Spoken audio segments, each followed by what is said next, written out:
अगर जिस बच्चे को इन अपडेट्स के बारे में नहीं पता होती है, जब उनके सामने आता है पेपर तो उनको लगता है अरे ये तो पेपर बहुत टफ आ गया, बेस्ड होंगे मतलब कि पेपर बॉस टफ आने वाला है। डेफिनेटली सीबीएसई ने एक लाइन में ये स्टेटमेंट आपको दे दी है। तो इस वजह से आपके लिए ये बहुत सही चीज है कि आपको पहले से ही वो नहीं पसंद होगा वो चीज। बहुत सारे बच्चों को उसमें मार्क्स कटते हैं तो वो चीज तुम्हारा रिड्यूस हो गया बॉस।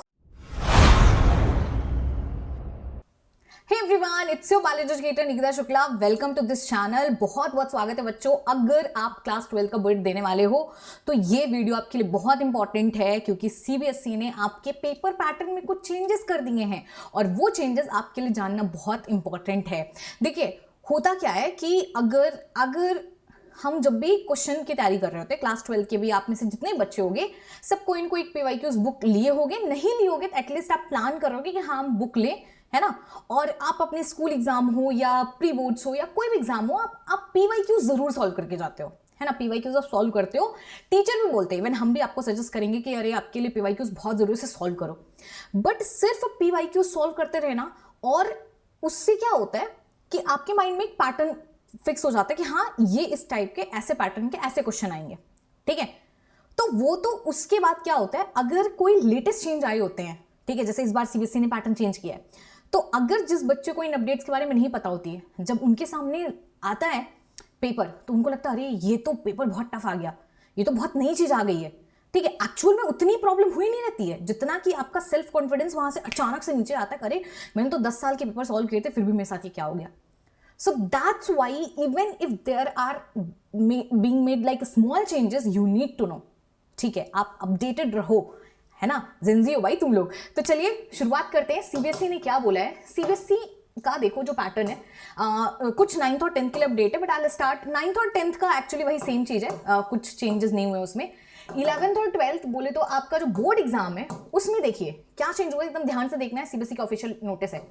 देखो आपको बोला गया है कि पहले सीबीएसई में क्या था, जो आपके कॉम्पिटेंसी बेस्ड क्वेश्चन आते थे, मतलब जो आपके एमसीक्यू टाइप के क्वेश्चन आते थे, वो आपके आते थे 40%।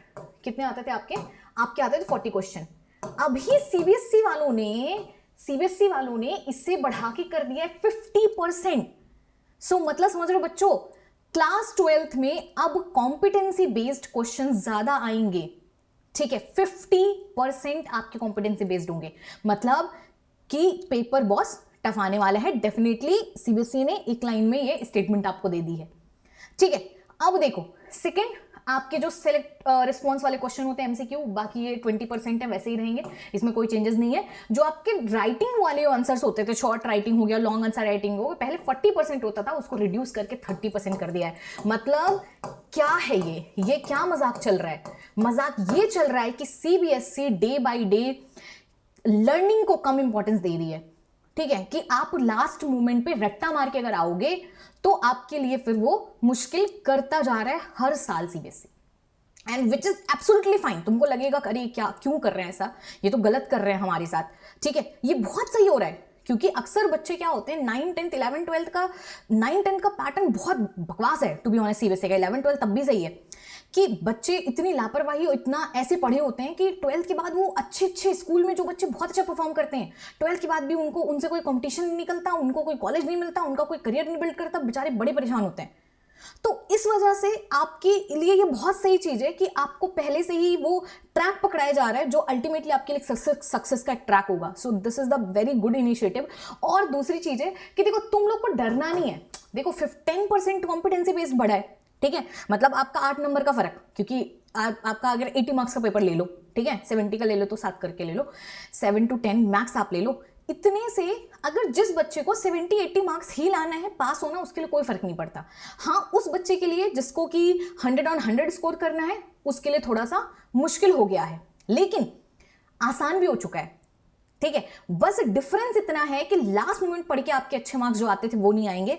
अगर आप थ्रू आउट द ईयर अगर आप पढ़ने को तैयार हो तो आपके लिए मार्क्स लाना एक्चुअल में आसान हो जाएगा, ठीक है।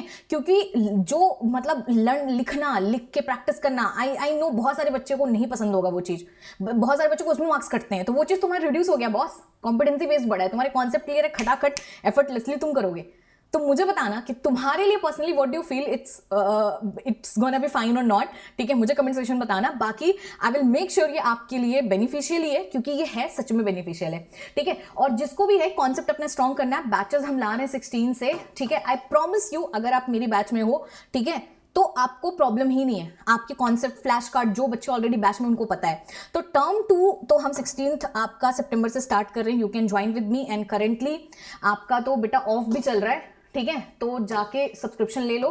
अगर तुम सब्सक्रिप्शन लोगे तो सिर्फ ऐसा नहीं कि तुमको टर्म 2 का ही मिलेगा, टर्म 2 की तो डिटेल मिलेगी, बाकी टर्म 1 आप आराम से रिकॉर्डेड देख सकते हो। वन शॉट अभी हम करा रहे हैं, उसको तुम कर सकते हो मेरे साथ में। इन शॉर्ट भाई पढ़ लो, लास्ट मिनट के लिए मत छोड़ो, ठीक है। तो बस तैयारी करते रहो, निकिता लाइव कोड लगाते रहो, बाकी जो भी अपडेट्स आते रहेंगे हम आपको देते रहेंगे। Tata bye bye, see you. Unacademy. Let's crack it.